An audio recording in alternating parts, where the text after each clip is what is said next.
Hello everyone, আসসালামু আলাইকুম। কেমন আছো সবাই? আশা করছি সবাই অনেক বেশি ভালো এবং সুস্থ আছো। আমরাও আলহামদুলিল্লাহ বেশ ভালো আছি। নতুন দিনে নতুন আরেকটি ব্লগ ভিডিও নিয়ে হাজির হলাম তোমাদের সামনে। আই হোপ আমার আজকের ভিডিওটাও তোমাদের অনেক ভালো লাগবে।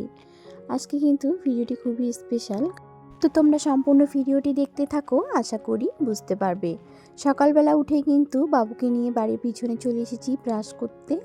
এদিকে আমি ব্রাশ করলাম, সাথে কিন্তু ওরাও ব্রাশ করছে। আর আজকে জানো তো খুবই কুয়াশা ছিল সকালবেলাটা, সে কারণে কিন্তু তেমন কোনো কাজ আর করিনি। পরে কিন্তু দেখো এদিকে ঝাড় দিতে চলে এসেছি। আজকে ঝাড় দিতে দিতে অনেকটাই সময় হয়ে গিয়েছিল, কারণ কি বলতো, বাড়ির সামনেরটা, পিছনটা এবং কি গোয়াল ঘর, সাথে উঠান, এভাবে কিন্তু সমস্ত কিছু আমাকে একা হাতে ঝাড়ু করতে হয়েছে। আর জানোই তো, একা হাতে ঝাড়ু করলে কিন্তু অনেকটাই সময় লেগে যায়। তো দেখো এদিকে কিন্তু এখন বাড়ির সামনেরটা ঝাড় দিচ্ছিলাম, আর এতটা টাইম লাগতেছে যে আর বলার মতো না, মানে অনেকটাই সময় হয়ে গিয়েছিল। তো এদিকে এখন কিন্তু সমস্ত নোংরা বের করে দিচ্ছি।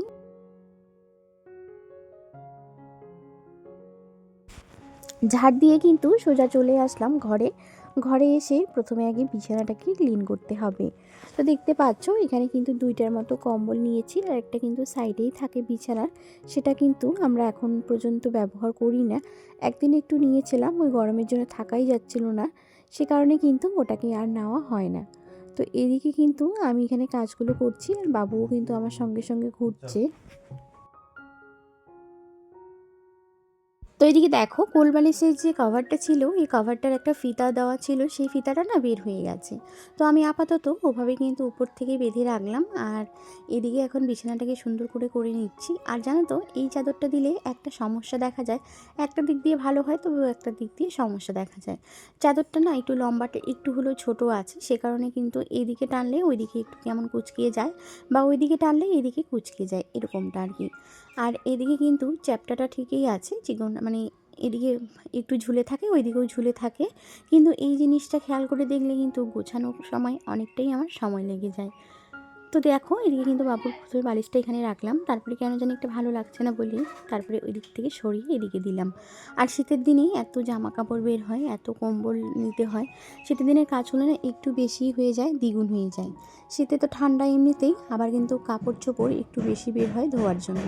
তো এদিকে দেখো এখন কিন্তু সমস্ত ঘরটাও পরিষ্কার করে নেব, তারপরে কিন্তু বাকি কাজ করতে হবে, রান্নাঘরে যেতে হবে, অনেকটাই সময় হয়ে যাচ্ছে। তো এদিকে দেখো এখন কিন্তু করে নিচ্ছি চা। চা করার পরে কিন্তু খাওয়া দাওয়া শুরু, চা খাওয়াটা করে নিচ্ছি আগে। বাবু খাচ্ছে, আর আজকে প্রচণ্ড পরিমাণে শীত, সে কারণে ওকে সোয়েটার মোজা পরিয়ে দিয়েছি, কেমন দেখা যাচ্ছে। তো এদিকে নাস্তা নিয়ে নিয়েছি, আমিও চা খাওয়ার পরে কিন্তু দেখো ভাত বসিয়ে দিয়েছি, ভাতটা অলরেডি হয়ে গেছে। ভাত নামিয়ে আগে ডিম আলুর তরকারি করে নিচ্ছি।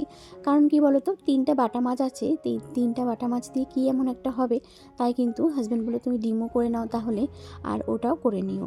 তো দেখো এদিকে কিন্তু প্রথমে আগে ডিমটাই করে নিচ্ছি। তো আজকে না ভাবলাম, প্রতিদিনই তো গোটা গোটা ডিম খাই, আজকে একটু কেটে দিয়ে খাবো।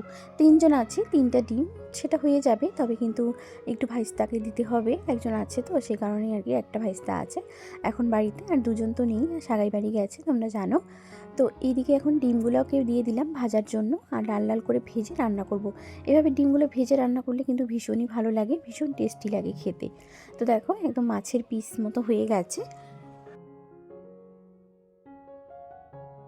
তোমাদের কাছে প্রথমেই ক্ষমা চেয়ে নিচ্ছি, কারণ আমি আজকে দিনের বেলা ভয়েসটা দিচ্ছি, আর একটু তাড়াহুড়োর মধ্যে ভয়েসটাও যাচ্ছে, তার সাথে সাথে কিন্তু বাইরের প্রচণ্ড পরিমাণে শব্দ আওয়াজ তোমরা শুনতে পাচ্ছ। এদিকে কিন্তু ডিমগুলোকে মাছের মতো করে লাল লাল করে ভালো করে ভেজে উঠিয়ে দিয়েছি, তার সাথে কিন্তু কড়াইতে আরেকটু তেল দিয়ে দেখো পেঁয়াজ, লঙ্কা, রসুন কুচি সব কিছু ভালো করে দিয়ে দিলাম। আর এটাকে এখন ভালো করে একটু লাল লাল করে ভেজে তারপরে কিন্তু আলু দিয়ে দেবো। অফ ক্যামেরা কিন্তু আমি আলুও কেটে নিয়েছি, আলু কেটে কিন্তু ধুয়েও সুন্দর করে রেখে দিয়েছি। সেই আলু টমেটো দিয়ে কিন্তু রান্নাটা করব। তো এদিকে দেখো এখন কিন্তু হয়ে গেল আমার আলুটা দেওয়া হয়ে গেছে প্রায় 2-3টা নাড়া আমি দিয়েও দিয়েছি, 2-3বার নাড়া দিয়েছি। তো এখন কিন্তু টমেটো আর আলুটা ভালো করে আগে কষাতে হবে, একটু ভাজতে হবে, তারপরে পানি অ্যাড করব। ভেজে তখন সেদ্ধ হবে, তখন কষিয়ে কিন্তু ডিমটা দিয়ে দেবো। তো দেখো এদিকে কিন্তু সাথে গরম পানি তো আছেই আমাদের উনানে, তো এখন কিন্তু গরম পানি দিয়ে দিলাম। এদিকে দেখো এখন কিন্তু আলুগুলো এখন ভালো করে সেদ্ধ করার জন্য একটা ঢাকা দিয়ে দিলাম। আর টমেটো আর আলুটা ভালো করে যখন সেদ্ধ হবে তখনই ভালো করে কষাবো। তার আগে কী হয়েছে বলো তো, একটু তাড়াহুড়ো করে রান্না করছি কারণ হাজব্যান্ড যাবে খেলতে।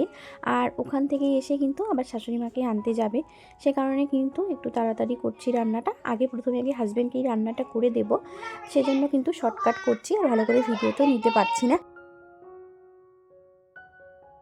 তো দেখো রান্না কিন্তু কমপ্লিট হয়ে গেছে। আর জানো তো আমি ভিডিও অন করতেই ভুলে গেছি, অনেকবারে দেখিয়েছি যে নামিয়েছে কিভাবে রেখে দিয়েছি, তো সেটা কিন্তু একদম ভুলে গেছি শ্যুট করতে আর কি।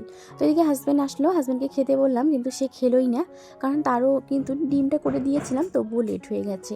তো যাই হোক সে কিন্তু চলে গেছে। আমি এদিকে মাছ আর বড়ি কিন্তু ভেজে নিয়েছি আর এদিকে কিন্তু রান্নাটা করছি। যেহেতু হাজব্যান্ড খেয়ে গেল না সেজন্য মনটা ভীষণই খারাপ হয়ে গেল, আমাকে শুধু এই বাবুরি শাকটা উঠিয়ে দিয়ে গেছে।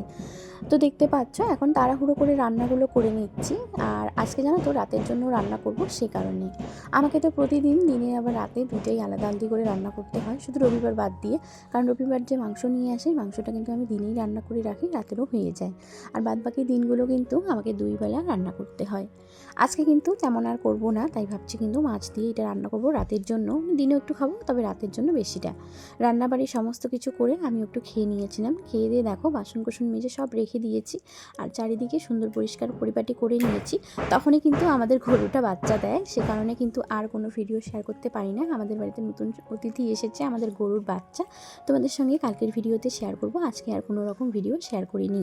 সন্ধ্যার দিকে শাশুড়িমা এসেছে, মিষ্টি নিয়ে এসেছে বাবুদের জন্য লাড্ডু। আর আমার ননদ কিন্তু বানিয়ে দিয়েছে এই যে পিঠেটা, অনেকগুলো খেয়েছি, তারপরে 4টা আছে, মনেই ছিল না যে ভিডিও শ্যুট করব। তারপরে ভাবলাম একটু ভিডিও করে নিই।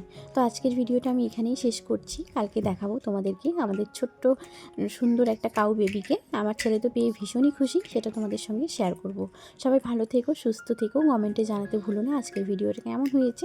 সবাইকে অসংখ্য ধন্যবাদ এতক্ষণ থেকে আমার পাশে থাকার জন্য।